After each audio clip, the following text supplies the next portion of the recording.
인생은 선택의 연속입니다.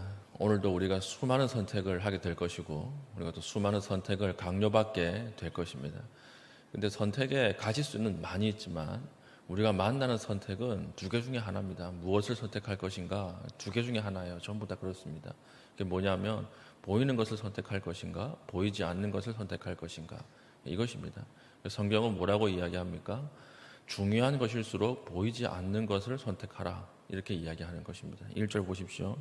믿음은 바라는 것들의 실상이요 보이지 않는 것들의 증거다 이렇게 이야기하죠. 그러니까 보이는 것과 보이지 않는 것이 있는데 보이지 않는 것을 바라보고 귀하게 여기고 가치 있게 여기고 그 길을 선택해서 가는 것이 믿음이다 이렇게 이야기하는 것이죠. 우리 중요한 것일수록 보이지 않는 가치를 쫓아가야 되고 말씀을 쫓아가야 합니다. 우리 결혼 중요하지 않습니까? 중요한 배우자를 눈에 보이는 것만 가지고 판단한다. 위험할 확률이 높지요. 보이지 않는 인격이나 신앙이나 가치나 가치관 이런 것들을 함께 바라보고 가야지. 아니면 가진 것들, 스펙 이런 것들만 보고 가면 굉장히 위험하다라고 하는 것입니다. 많은 것일수록 중요한 것이면 중요한 것일수록 보이지 않는 부분이 중요합니다. 우리 식물도 보십시오. 우리가 보이는 줄기나 잎보다는 뭐가 더 중요합니까? 뿌리가 훨씬 더 중요하죠. 그래서 식물을 강하게 키우고 싶으면 보이지 않는 뿌리에 집중을 해야지 보이는 열매, 보이는 나뭇잎 이런 것에 집중을 해서는 식물이 올바로 자랄 수 없다라고 하는 것입니다. 베드로도 보십시오. 생의 어떤 순간에 배를 선택할 것인가, 배와 부친을 선택할 것인가, 예수님을 선택할 것인가 이 딱 선택의 기로에 섰을 때가 있었습니다. 이때 베드로가 뭘 선택했습니까? 예수님 선택했다는 거예요. 배와 부친을 선택했다면 평생 먹고 사는 데는 부족함이 없었겠죠.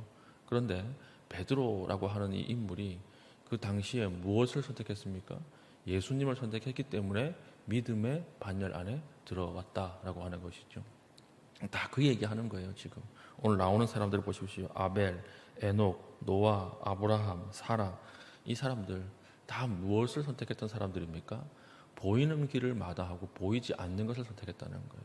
아브라함은 갈 바를 알지 못하는 상황 가운데 보이지 않아요. 그런데 하나님 말씀하시니까 그런가 보다 하고 간 거예요. 노아도 보십시오. 지금은 전혀 비가 올 것 같지 않습니다. 그런데 오랜 기간 하나님이 말씀하셨기 때문에 그걸 미리 보고 비가 올 것이라고 하는 확신 가운데 살았다라고 하는 거예요. 방주를 지었다라고 하는 것이죠. 그러니까 보이는 것과 보이지 않는 길 중에 하나님의 말씀이 있다면 보이지 않는 것을 가는 것이 믿음이다. 히브리서 11장은 이렇게 이야기하고 있습니다. 그러므로 결국 믿음은 무엇입니까? 믿음은 보이지 않는 것을 보는 힘이에요.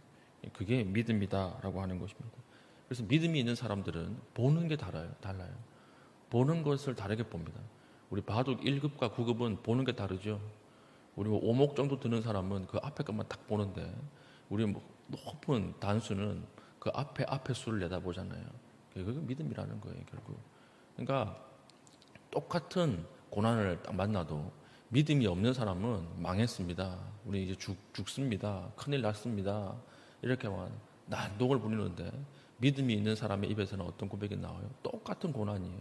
그런데 믿음이 있는 사람들은 이게 감사의 제목으로 나온다라고 하는 것입니다. 왜 그렇습니까? 그 사람이 처음부터 DNA가 달라서 그런 게 아니라 하나님이 믿음을 주셨기 때문에 그렇습니다. 믿음이 있는 사람은 보는 게 달라요. 결국 믿음은 보는 능력이고 보는 힘이다라고 하는 것이죠. 12 정탐꾼이 보고 와가지고 하는 이야기가 무엇입니까? 10명은 부정적인 보고였죠. 우리는 다 죽습니다. 그들 앞에 메뚜기와 같습니다. 이렇게 얘기하는데 여호수아와 갈렙은 전혀 다른 해석을 하는 것입니다. 저들이 우리의 밥입니다. 지금 쳐들어가면 능히 이깁니다. 왜 그렇습니까?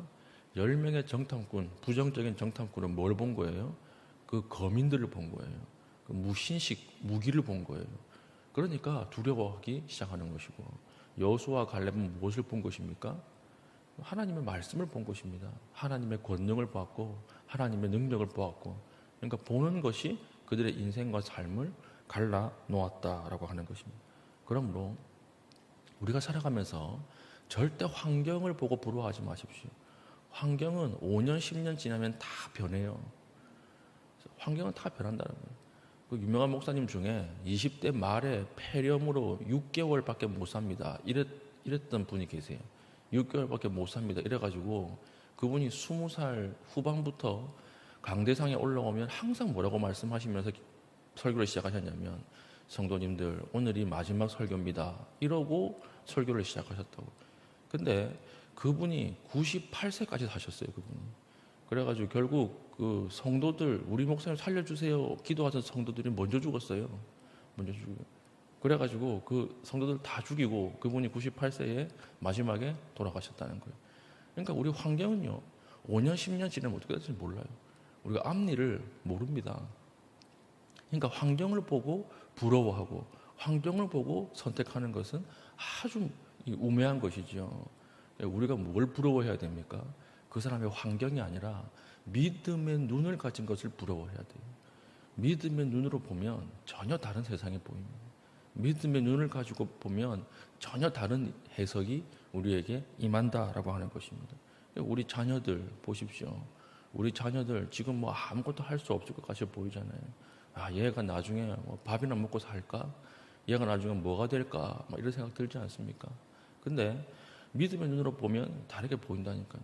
그래도 이 아이가 하나님 앞에 선택받은 아이고, 하나님께서 은혜를 베풀어 주시면 뭐가 돼도 된다, 이런 믿음으로 바뀐다라고 하는 거예요. 우리가 지금 바라보는 뭐 구역장님들은 구역원들이 있을 것이고, 또 성도들이 있을 것이고, 지금 너무나 나약한 것처럼 보이고 미약하게 보이죠. 근데 믿음의 눈을 가지고 보면 다르게 보이고 다른 해석이 우리에게 임한다라고 하는 것입니다. 그러므로 우리가 절대 하나님 앞에 환경이나 상태를 보고 판단해서는 안 되고, 그의 믿음을 가지고 판단하고 하나님의 말씀을 볼 수 있는 그 힘을 길러야 한다라고 하는 것이죠. 그럼 어떻게 하나님의 말씀을 선택할 수 있는 믿음을 기를 수 있을까요? 두 가지로 이야기합니다. 6절 보십시오. 믿음이 없이는 하나님을 기쁘시게 하지 못하나니 하나님께 나아가는 자는 반드시 그가 계신 것과. 첫 번째죠. 믿음의 선택을 하기 위해서는 항상 이걸 알아야 되는 거예요. 첫 번째는 반드시 그가 계시다라고 하는 것을 믿으라는 거예요. 하나님께서 교회만 계신 거 아닙니다. 오늘 우리의 계약하는 상황 가운데 그 자리에 계세요. 그리고 대화하는 가정 가운데 계시고, 그 아내와 남편 사이에 계시고, 자녀와 부모 사이에 하나님께서 계십니다. 어디에나 계신다는 거예요. 내가 수술을 할 때도 하나님은 그 자리에 계세요. 내가 고통스러울 때도 하나님 그 자리에 계세요. 모든 판단 가운데 하나님이 그 자리에 계신다라고 하는 것을 믿을 때 믿음의 선택이 가능하다는 거예요. 지금 이것을 하나님께서 보고 계시는구나, 하나님께서 이 가정 가운데 함께 참여해 계시는구나 라고 생각할 때 믿음의 선택이 가능하다는 것이고, 두 번째는 계신 것과 또한 그가 자기를 찾는 자들에게 상 주시는 이심을 믿어야 할지니라.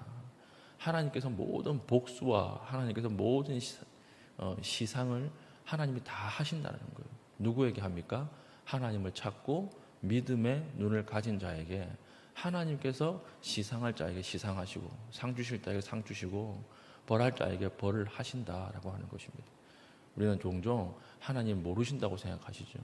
하나님이 저 사람은 좀 어떻게 좀 이 버릇을 고쳐줬으면 좋겠는데 하나님이 모르신다고 생각하는데 아니라는 거예요. 하나님 다 아세요. 하나님께서 그 자리에 계시면서 우리는 계약을 할 때 상대방의 마음은 모르지 않습니까?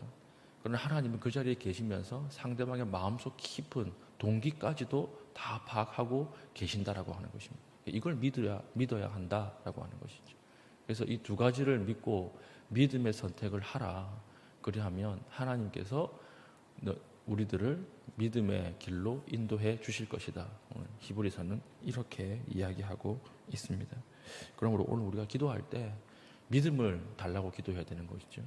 하나님 앞에 나아갈 때 제일 하나님이 좋아하시는 것이 믿음 가지고 사는 거예요. 우리가 무엇을 많이 봉사를 하는 것도 아니고, 우리가 하나님께 많이 드리는 것도 아니고, 가장 좋은 것은 믿음을 가지고 선택하고 믿음을 가지고 살아가는 것을 하나님 제일 좋아하십니다. 오늘 기도할 때 우리 눈에 보이는 사실이 아니라 눈에 보이지 않는 소망을 따라서 선택할 수 있는 믿음의 눈을 달라고 기도하시고, 그리고 나도 모르게 하는 악평들이 있죠. 가족에 대해서, 직장에 대해서, 환경에 대해서, 사건들에 대해서 이것을 하나님의 시각으로 바라보고 제대로 분별할 수 있는 분별력 달라고 오늘 기도할 수 있는 믿음의 신실한 주의 백성 되기를 축복합니다. 아멘. 기도하겠습니다. 기도할 때 하나님 분별할 수 있는 믿음의 눈 허락하여 주시고 소망을 선택할 수 있는 담대함 허락하여 주시고 행동할 수 있는 행동력 허락하여 주시옵소서. 그리고 또 계속되는 우리 여름학교 위에 하나님의 은혜를 부어주시옵소서. 기도하신 이후에 개인적인 기도의 제목을 가지고 기도하시고 자유롭게 돌아가시겠습니다.